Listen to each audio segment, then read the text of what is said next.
Selamat pagi, salam sejahtera. Hari ini ada dua pendedahan rahsia besar berkaitan Tun Mahathir Mohamad. Ini semua rentetan daripada komen Tun Mahathir terhadap Datuk Seri Anwar Ibrahim. Sebelum kita teruskan, dua pendedahan rahsia terbesar yang perlu kamu share kepada seluruh dunia ini, sila tinggalkan dulu komen kamu untuk mendapatkan isu-isu terkini daripada channel ini. Tekan butang subscribe. Tekan butang subscribe itu percuma, anda tak perlu bayar apa-apa. Baiklah, dua pendedahan yang perlu kamu tahu, yang perlu kamu share kepada semua orang berkaitan dengan rahsia UMNO, rahsia kepimpinan-kepimpinan UMNO yang selama ini disimpan berkaitan Tun Dr. Mahathir Mohamad akan saya kongsi pada waktu ini. Terima kasih kerana terus menonton channel ini. Baiklah, pertama sekali, siapa Tun Mahathir Mohamad itu sebenarnya mungkin berbeza-beza dalam pemikiran anda. Ada orang kata Tun Mahathir Mohamad itu seperti ini. Ada orang kata Tun Mahathir ini begini. Walau bagaimanapun, kita tidak dapat nafikan Tun Mahathir Mohamad merupakan legenda Malaysia yang luar biasa. Beliau merupakan pemimpin Malaysia yang paling berjasa satu ketika dahulu. Tetapi pendedahan demi pendedahan yang menarik pada saat-saat akhir ini menyebabkan orang mula meluat terhadap Tun Mahathir Mohamad. Ada yang menulis dalam konten channel saya, mereka kata tak perlu layan lagi Tun Mahathir Mohamad, biar dia mati sebagai legenda Malaysia, tapi jangan lagi beri beliau apa-apa jawatan. Kerana pertama, beliau sudah tidak relevan kata mereka. Yang kedua, beliau sudah terlalu tua untuk menjadi pemimpin Malaysia. Dan yang ketiga, terlalu banyak pendedahan-pendedahan yang bersifat kontroversi, yang bersifat panas, yang bersifat membuatkan orang muak dengan sikap Tun Dr. Mahathir Mohamad. Yang pertama hari ini, saudara-saudara, yang saya janjikan ada dua hari ini. Yang pertama, seorang pemimpin yang pro Barisan Nasional, iaitu Ramesh Ruah, mendedahkan bahawa sebenarnya Anwar Ibrahim adalah anugerah daripada Tuhan, dan sepatutnya menurut Ramesh Ruah, beliau sepatutnya menjadi Perdana Menteri dengan lebih awal. Namun demikian, oleh kerana kelicikan Tun Dr. Mahathir Mohamad, Anwar Ibrahim gagal menjadi Perdana Menteri pada tahun 2018 apabila pada tahun 2020 kerajaan pimpinan Pakatan Harapan telah pun tumbang disebabkan oleh langkah Sheraton dan tindakan Tun Mahathir Mohamad meletakkan jawatan serta-merta menyebabkan tidak berlaku peralihan Perdana Menteri. Sepatutnya, menurut penganalisis politik, pemerhati politik, Tun Mahathir sepatutnya menyerahkan jawatan itu kepada Datuk Seri Anwar Ibrahim. Namun, tidak berlaku. Adakah itu adalah tindakan Tun Mahathir takut Anwar jadi Perdana Menteri? Kamu tolong tulis dalam ruangan komen kamu.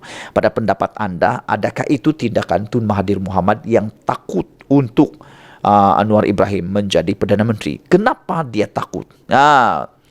Pada pendapat saya, yang ditakuti oleh Tun Mahathir Mohamad adalah kalau Anwar jadi Perdana Menteri, banyak penyelewengan, banyak salah guna, banyak salah takbir negara yang akan didedahkan. Yang terkini, apabila kerajaan pimpinan Anwar Ibrahim dalam kerajaan perpaduan ini terkini tular dalam media sosial, dalam mana-mana berita sekarang berkaitan dengan penjualan saham Menara Kuala Lumpur yang menyebabkan Menara Kuala Lumpur itu seakan-akan telah pun dijual.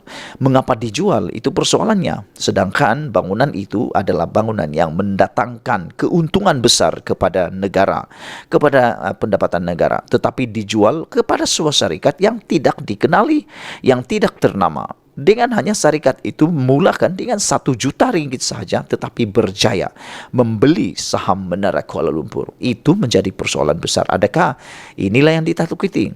Kalau saya tak takut langsung dengan pendedahan itu kerana inilah yang kita mahu. Ini yang kita mahu apabila kerajaan pimpinan Datuk Seri Anwar Ibrahim mendedahkan semua perkara yang salah, sama ada dalam pentadbiran swasta ataupun kerajaan, perlu didedahkan sededah-dedahnya. Kita mahukan lebih besar lagi. Nah, hari ini Ramesh Ruah mengatakan bahawa sebenarnya yang menyebabkan menyebabkan orang-orang dalam Barisan Nasional membenci Anwar Ibrahim dan DAP ialah Tun Dr. Mahathir Mohamad. Ramai seruan menggesa rakan-rakan beliau yang lain yang sebelum ini menentang Anwar Ibrahim agar mengubah pendirian serta menyalahkan Dr. Mahathir Mohamad atas kebencian mereka terhadap Anwar dan DAP. Kerana kata ramai seruan, Anwar Ibrahim adalah pemimpin sebenarnya yang hebat. Bahkan beliau menggelarkan Datuk Seri Anwar Ibrahim itu anugerah Tuhan, dan negara kita kerugian kerana Datuk Seri Anwar Ibrahim lambat menjadi Perdana Menteri. Ramai seruan mendedahkan Mahathirlah yang menghasut kami untuk membenci Anwar dan DAP, kata beliau. Tapi hari ini apabila kebenaran terbongkar, kata Ramesh Roa, sebagai manusia saya harus memohon maaf kepada Anwar. I'm sorry sir, kata beliau lagi. Saudara-saudara sekalian, sebenarnya siapa Ramesh Roa ini? Ramesh Roa ialah antara orang yang paling mendapat perhatian ketika pentadbiran Najib Razak sebagai pemimpin NGO Pertubuhan Minda dan Sosial Prihatin PMSP yang sering membuat laporan polis terhadap pengkritik kerajaan, termasuklah banyak pemimpin-pemimpin daripada kalangan Pakatan Harapan.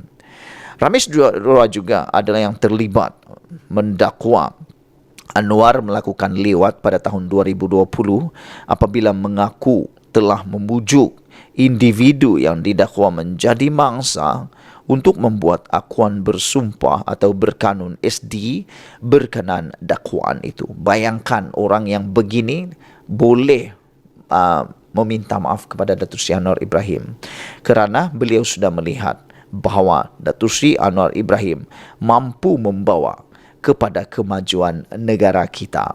Saudara-saudara yang sekalian, isu kedua yang membuktikan, yang dibongkar dalam isu kali ini ialah apabila Mahathir Mohamad mengatakan Anwar Ibrahim tidak berwibawa memimpin kerajaan dan tidak boleh membuat apa-apa keputusan strategi dalam menangani masalah ekonomi Malaysia. Namun Nazri Aziz mendedahkan. Beliau kata, bagaimana Anwar Ibrahim boleh memimpin negara kalau Tun Mahathir Mohamad pada waktu era 1996-97 tidak menyerahkan kuasa kepada Anwar Ibrahim. Beliau kata, walaupun waktu itu Anwar Ibrahim pemangku kepada Perdana Menteri waktu Mahathir bercuti, tetapi segala keputusan harus dibuat oleh Mahathir. Jadi bagaimana Mahathir cuba mau menipu, kata Nazri Aziz. Sebenarnya tiada kuasa apa-apa kepada Anwar Ibrahim. Bagaimana mungkin Anwar Ibrahim memerintah, memimpin, membuat keputusan kalau tiada kuasa kepada beliau? Walaupun Mahathir bercuti, dia tetap membuat keputusan dan mengawal negara. Itulah dia saudara-saudara sekalian. Jangan lupa tinggalkan komen anda, tekan butang subscribe. Bye-bye.